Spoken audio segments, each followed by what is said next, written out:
Vamos a leer el Salmo 8, los versículos 1 al 9. Voy a referirme esta tarde a algunos atributos de Dios. ¿Bien? Vamos a hablar de eso, no todos los atributos de Dios, pero algunos. ¿Bien? Salmo 8, del 1 al 9. Les voy a pedir que escuchen la lectura de la palabra del Señor. Dice así: Oh Jehová, Señor nuestro, cuán grande tu nombre en toda la tierra, que has puesto tu gloria sobre los cielos. De la boca de los chiquitos y de los que maman, fundaste la fortaleza a causa de tus enemigos, para hacer cesar al enemigo y al que se venga. Cuando veo tus cielos, obra de tus dedos, la luna, las estrellas que tú formaste, digo, ¿qué es el hombre para que tengas de él memoria? ¿Y el hijo del hombre que lo visites? Pues le has hecho poco menor que los ángeles, y coronástelo de gloria y de lustre, hicístelo enseñorear de las obras de tu mano. Todo lo pusiste debajo de sus pies, ovejas y bueyes, todo ello, y asimismo las bestias del campo, las aves de los cielos, y los peces de la mar, todo cuanto pasa por los senderos de la mar. Oh Jehová, Señor nuestro, cuán grande es tu nombre en toda la tierra. Amén. Como les decía, quiero referirme a algunos atributos de Dios. ¿Ya?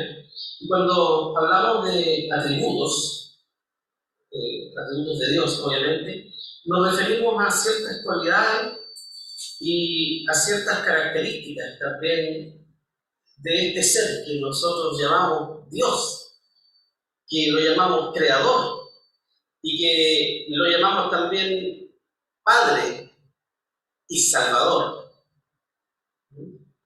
Son los nombres con los cuales nosotros nos referimos a Dios y que la palabra del Señor, por cierto, nos enseña de que Dios se ha revelado con esos nombres a nosotros.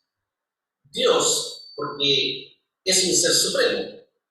Padre, porque este ser está cerca, ¿verdad? Y pendiente, siempre. Qué maravilloso, ¿no es cierto? Ahí está la perfección, ¿verdad? De este ser infinito, eterno, y que mora en los cielos, pero que también está cerca.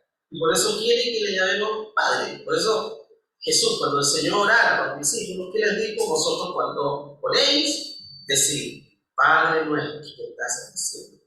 ¿Qué mejor manera de llamar a Dios, ¿no es cierto? Bueno, de esa forma Dios se ha revelado a nosotros. Pero también la palabra de Dios nos revela el carácter de este ser supremo. ¿Cuál es el carácter de Dios? De otro modo, ¿cómo podríamos conocer nosotros a este Dios infinito que la mente humana no alcanza a capturar? Los griegos idearon toda una mitología, ¿no es cierto?, de sus dioses, maravillosa, ¿no es cierto?, fantástica, que hasta el día de hoy nos alucinan las películas basadas en los dioses griegos, ¿no es cierto?, entretenido. Pero es una fantasía creada, ¿no es cierto?, por los hombres. La cosmología de los pueblos originarios también, etc. Hay tantas historias, ¿no es cierto?, la cosmovisión, perdón, me refiero a la cosmovisión. Hay tantas historias, ¿no es cierto?, de distintos pueblos, de las divinidades. Pero ¿cómo podríamos entender nosotros a un Dios que si no se revela al ser humano, sería imposible que nosotros pudiéramos entender cómo es? Porque ese es el Dios en el cual creemos nosotros, el Dios que es eterno, que es espíritu puro, que es incorpóreo, no tiene cuerpo. ¿Cómo puedo yo saber de la existencia de un ser incorpóreo? Bueno, Dios se ha revelado a través de las Escrituras y ha revelado sus características, porque los atributos son características, ¿verdad? En cualidades únicas y propias de Él, que Él ha revelado a través de la Biblia, de la Sagrada Escritura, para que nosotros podamos en parte conocerle. Si no fuera porque Dios ha revelado estas cualidades de Él, nosotros no sabríamos nada de Dios. Nada, todavía tendríamos que adorar, ¿no es cierto?, a la Pachamama, al cosmos, a las estrellas, al sol, a la luna, etc. Pero Dios se ha revelado a través de la Escritura, ha revelado estas cualidades suyas. ¿Ya? Entonces, hablamos de cualidades o características que nos ayudan a entender, ojo con eso, nos ayudan a entender cómo es Dios, a entender el Padre, porque jamás podremos entender la magnificencia de Dios. No podemos pretender nosotros entender la mente de Dios, nunca. ¿Ya? En parte, Dios nos revela para que le conozcamos. Los seres humanos nunca lograremos comprender completamente todo lo que es Dios. Jamás. Pero Él ha revelado mucho acerca de sí mismo en su palabra. ¿Ya? Y por eso que la palabra de Dios es tan importante para nosotros, porque ahí está, ¿verdad?, lo que Dios nos ha revelado de Él. No en otro lado, en su palabra. La lectura de la Biblia nos ayuda a entender mejor el carácter del Señor. Los atributos, todos los atributos de Dios, por ejemplo, santo, eterno, todopoderoso, entre otros, ¿cierto? Amoroso, justo, perfecto, etc. Tantos atributos que el Señor tiene. Todos estos atributos conforman el carácter de Dios. Y Dios no es una cosa hoy día y otra distinta mañana, porque Dios es, y otro atributo, es inmutable, que no cambia. Es un atributo único y exclusivo de Dios, que Dios no lo ha compartido con ninguna otra criatura. ¿Ya? Nosotros somos cambiantes, los seres humanos cambiamos, físicamente cambiamos, ¿cierto? Sí, se nota, ¿cierto? Cambiamos físicamente, pero también cambiamos mentalmente, moralmente, intelectualmente, estamos en un constante cambio. Dios no cambia, es inmutable. Jesús dijo, ¿no es cierto? O la palabra del Señor dice que Jesús es el mismo de ayer, de hoy y por los siglos. O sea, Jesús no cambia, ni cambiará, ni ha cambiado nunca, porque un atributo suyo único, inclusive, es que es inmutable. ¿Ya? Bien, vamos a referirnos a 3 atributos hoy día nada más: santo, eterno y todopoderoso. Primero, Dios es santo. ¿Ya? Cuando hablamos de santo, ¿no es cierto?, estamos refiriéndonos a lo contrario del pecado. Y cuando hablamos de santidad o pecado, hablamos entre creyentes, porque para el mundo el pecado no existe. ¿Ya? Para la gente que no cree en Dios, el pecado no existe. No hay pecado. Todo es lícito para el ser humano. No existe esa palabra pecado para él, porque el pecado para ellos significa limitar sus libertades o coartar sus libertades. ¿Ya? Bueno, para nosotros los creyentes, ¿no es cierto?, claramente entendemos que Dios es santo en primer lugar. Y la santidad de Dios nos habla de su majestad y de su grandeza. La majestuosidad, o sea, la inmensa grandeza de nuestro Dios, de su pureza y de su perfección moral. ¿Ya? Los seres humanos moralmente no somos perfectos. ¿Ya? Desde hace varios siglos atrás ya, cuando comenzó la relatividad, a ser todo relativizado, ¿cierto?, que esto puede ser así, pero también puede ser de esta otra forma, también se relativizó la moral. ¿Ya? ¿Y qué quiere decir eso? que ahora no hay reglas únicas morales para la humanidad. Lo que para usted es malo, para una persona, ¿no es cierto?, que no tiene a Dios en su vida y no es creyente, es bueno. Entonces, la moral ha pasado a ser relativa en nuestros tiempos. No, si no todo es tan malo. Eso es lo relativo. No todo es tan malo, no todo es tan bueno. No hay reglas morales porque para ti lo que yo no acepto, tú puedes aceptarlo y está bien. ¿Entiendes? Entonces, la moral hoy día es relativa en el mundo, pero la moral cristiana es única, establecida por Dios en su palabra. Y eso no cambia. ¿Ya? Porque Dios moralmente es perfecto. Y ese atributo, esa perfección moral, Dios la ha compartido con su criatura inteligente. No nos ha traspasado su moralidad perfecta, pero la ha compartido. Y eso significa que el ser humano, ¿no es cierto?, tiene conocimiento moral, fue hecho con conocimiento moral divino.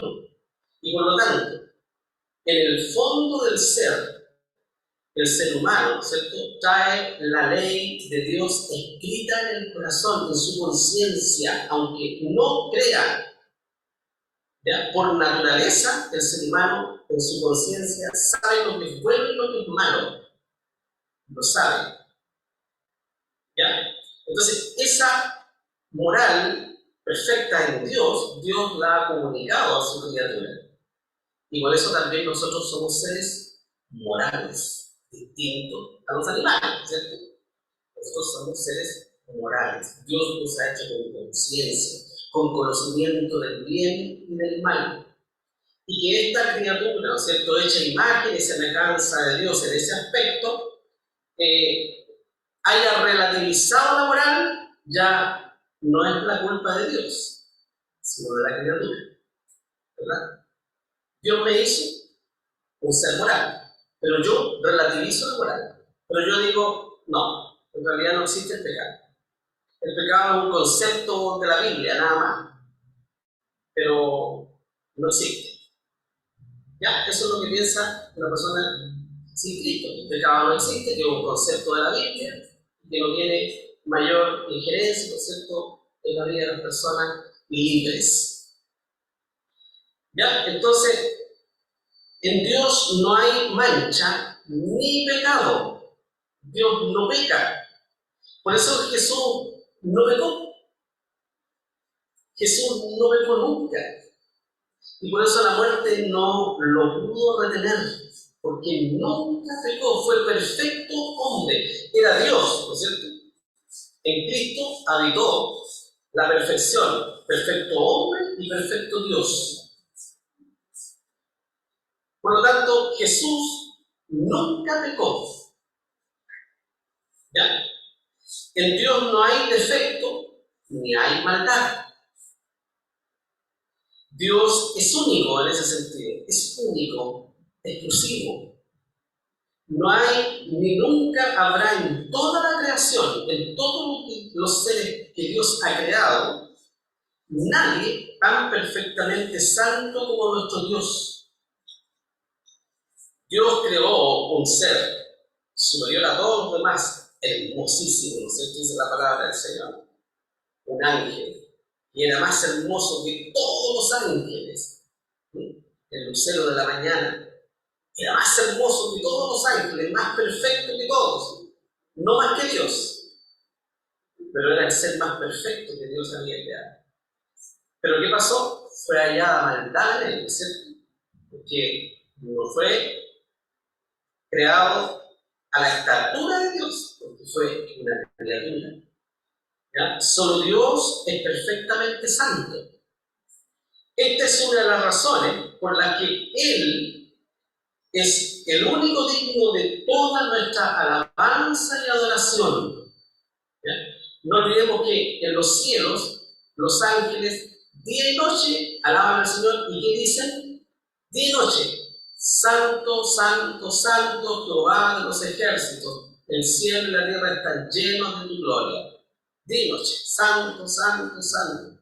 Están alabando, ¿no es cierto?, al Señor, exaltando este atributo único de Dios, la pureza y la santidad. Primero de Samuel 2:2 dice: no hay santo como Jehová, porque no hay ninguno fuera de ti, y no hay refugio como el Dios nuestro. O sea, no hay ninguno fuera de ti. O sea, nadie, ni nada es igual a Dios. Sin embargo, Dios no permite que su santidad lo mantenga apartado de nosotros. Contrario a lo que pensamos nosotros, ¿cierto? Los santos, los hombres santos en la India, por ejemplo, que se pasean desnudos, ¿no es cierto?, y por las calles, y la gente los venera.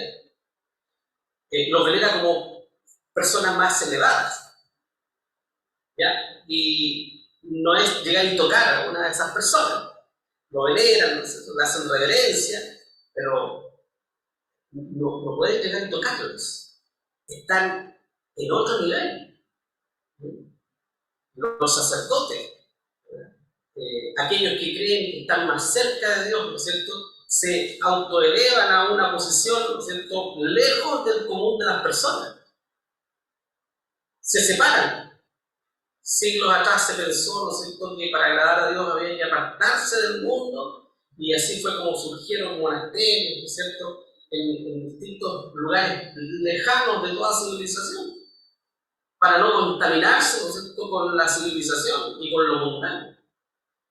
Pero fíjense ustedes que esta santidad perfecta de Dios no nos separa de nosotros, ¿ya? Porque Dios es un Dios compasivo, es un Dios lleno de gracia y de amor, que quiere intervenir, ¿no es cierto?, en nuestras vidas. Miren qué hermoso eso. Dios quiere intervenir en mi vida. Él quiere intervenir en mi vida. Quiere hacerse cargo de mi vida. Qué distinto a esos dioses creados por los hombres, ¿no es cierto?, que bajan a la tierra y tienen hijos con mortales y después odian a esos hijos, ¿no es cierto?, nacidos del Dios y un semidios, que son las leyendas creadas por los hombres. Pero qué distinto es el Dios, ¿no es cierto?, que nos presenta la Biblia, que no podemos entenderlo. Dios quiere entonces intervenir en nuestras vidas, dándonos ánimo, dándonos aliento en momentos difíciles de la vida, como lo hemos comentado acá. Dios quiere intervenir en la vida. Por eso que en las bienaventuranzas, en el Sermón del Monte, ese hermoso Sermón del Señor, ¿no es cierto?, ¿qué decía el Señor? Bienaventurados, ¿no es cierto?, los que lloran, porque ellos recibirán consolación. O sea, Dios quiere estar cerca del que sufre. Y aquí es donde la pregunta, ¿no es cierto?, que nos hacemos, y con tanto impacto que hemos visto esta tragedia en nuestro país, de la región de Valparaíso. ¿Cuántas personas perecieron en sus vehículos calcinadas, en sus casas calcinadas, y que todavía no los encuentran a todos? Entonces, mucha gente dice: ¿dónde está Dios? ¿Dónde está ese Dios del cual me hablan ustedes? ¿Dónde estaba quien nos dio el sufrimiento de esas personas? Bueno, Dios es el autor de la vida, ¿no es cierto? Y como dice su palabra, Dios no quiere que ninguno perezca, pero el ser humano ha elegido su propio destino. Y ese destino le aparta de su creador. Y Dios, que es tan amoroso y tan bondadoso, que llama una y otra vez al ser humano, finalmente deja al ser humano, ¿no es cierto?, a su dureza, a la dureza de su corazón. ¿Cómo debemos acercarnos nosotros entonces al Señor? Con actitud humilde y contrita, que dice el salmista: el corazón contrito y humillado no despreciarás tú, oh Dios. Esa es la forma en que nosotros debemos acercarnos al Señor.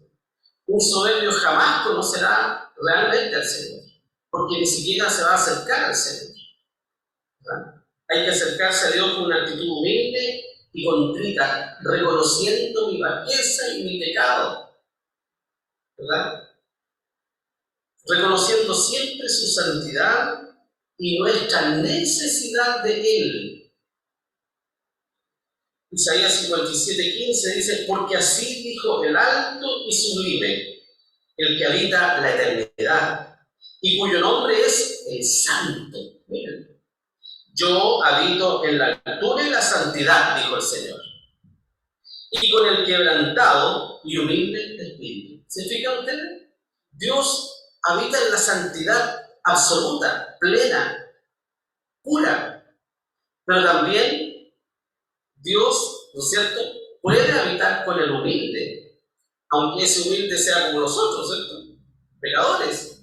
Pero Dios habita allí también, no está en la santidad, lejano por allá, ¿no es cierto?, sin acercarse a los pecadores. Jesús vino a este mundo, ¿no es cierto?, y se relacionó con los pecadores.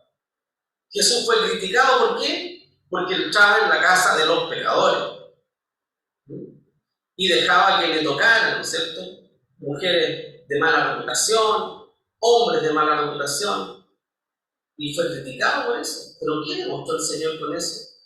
Demostró que era un Dios cercano, santo, pero cercano, ¿verdad?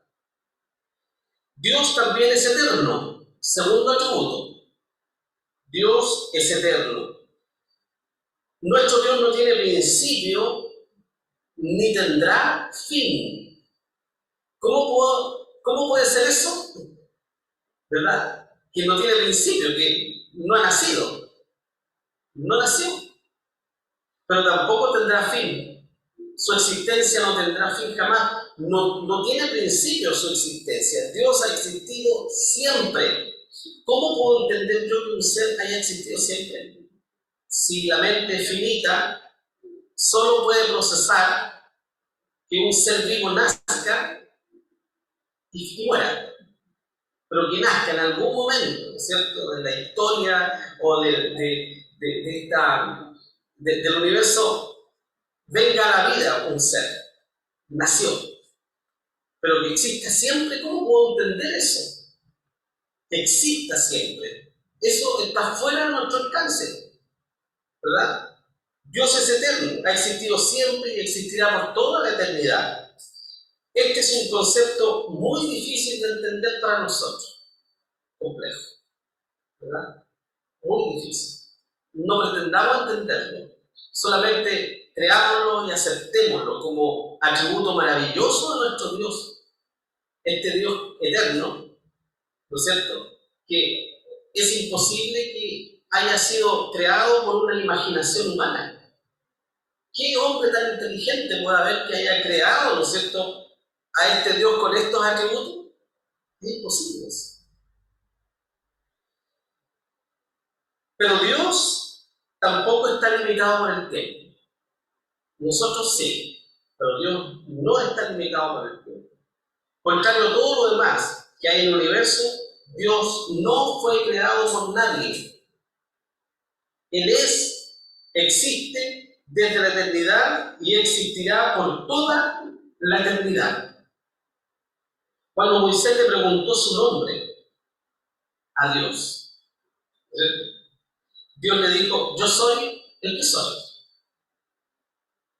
No le dio su nombre, simplemente le dijo: yo soy el que soy. Y de ahí en adelante Israel comenzó a llamar a Dios yo soy. Pero Dios le dijo: yo soy el que soy nomás. ¿Ya? ¿Y qué quiere decir eso? Que yo existo por mí mismo.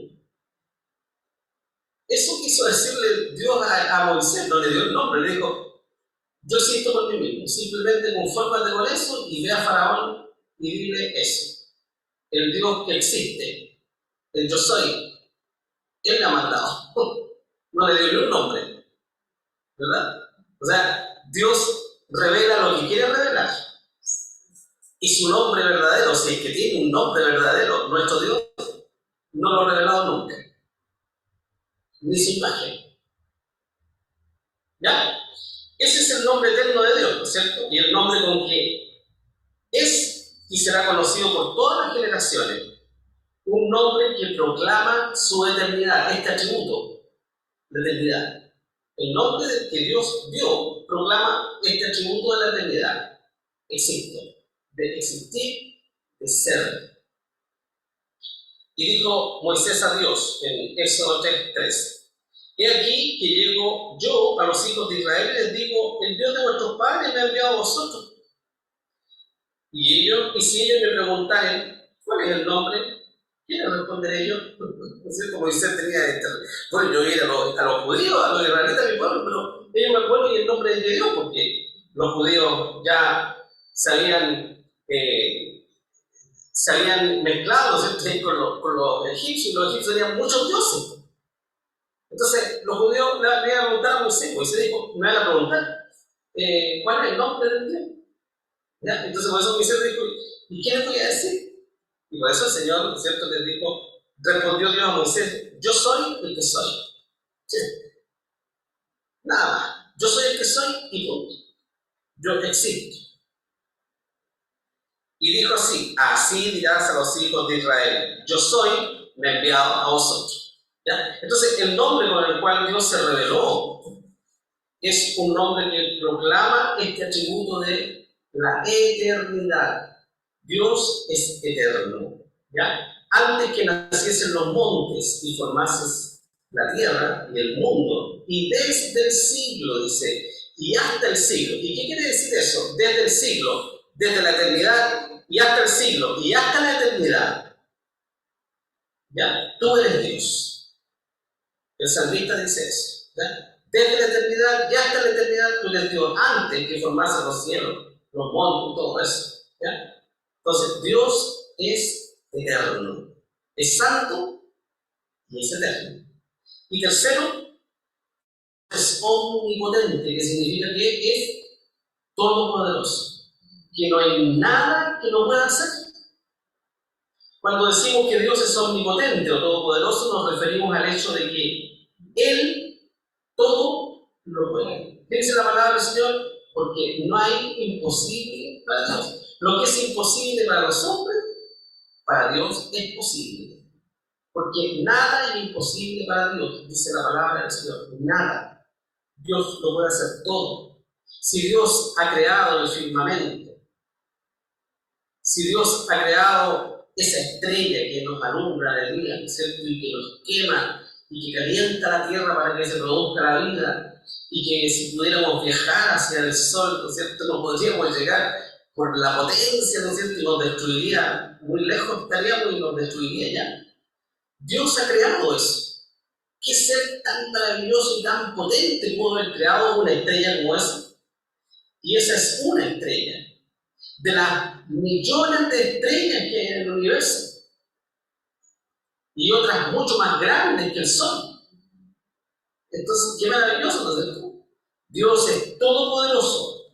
No hay nada que Dios no pueda hacer. El poder de Dios es ilimitado en todos los aspectos y nunca termina. O sea, un poder que es ilimitado, que no tiene límite y que no termina. ¿Cómo entiendo eso? No puedo entender eso. Por esta razón, Dios puede hacer lo que desea en el momento y en la forma que Él quiere, porque es soberano. Es todopoderoso y hace lo que quiere porque es soberano, porque lo gobierna todo. Cuando Dios se le apareció a Abraham, se presentó de la siguiente manera.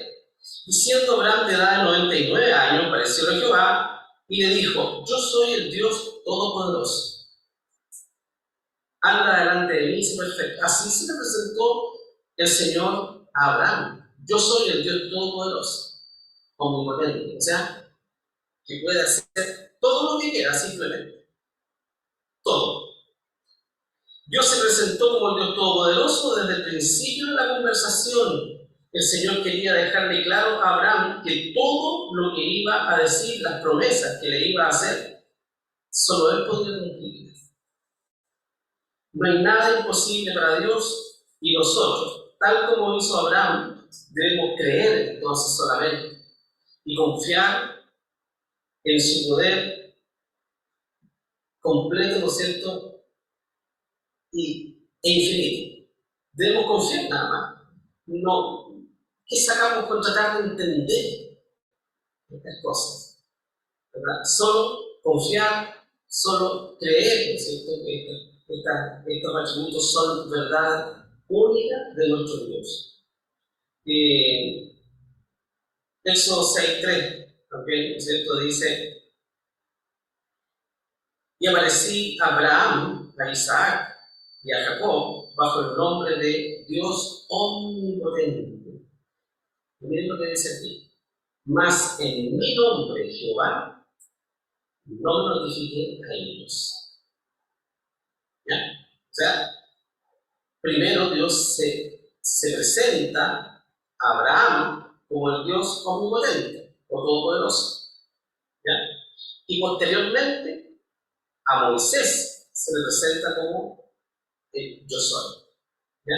Entonces, de esa forma, Dios ha mostrado, ¿cierto?, en parte lo que es para que nosotros podamos entender en parte cómo es, ¿no es cierto?, nuestro Dios. Y por eso que el salmista exclama de una manera, ¿no es cierto?, que tal vez más perfecta no podría ser. Cuando dice: oh Jehová, Señor nuestro, cuán grande es tu nombre en toda la tierra. ¿Verdad? La santidad, la eternidad y la omnipotencia de Dios nos dejan asombrados, así como también dice el salmista, ¿verdad? Esos son algunos de los atributos de Dios. Y por lo tanto, si nosotros creemos de que nuestro Dios es santo,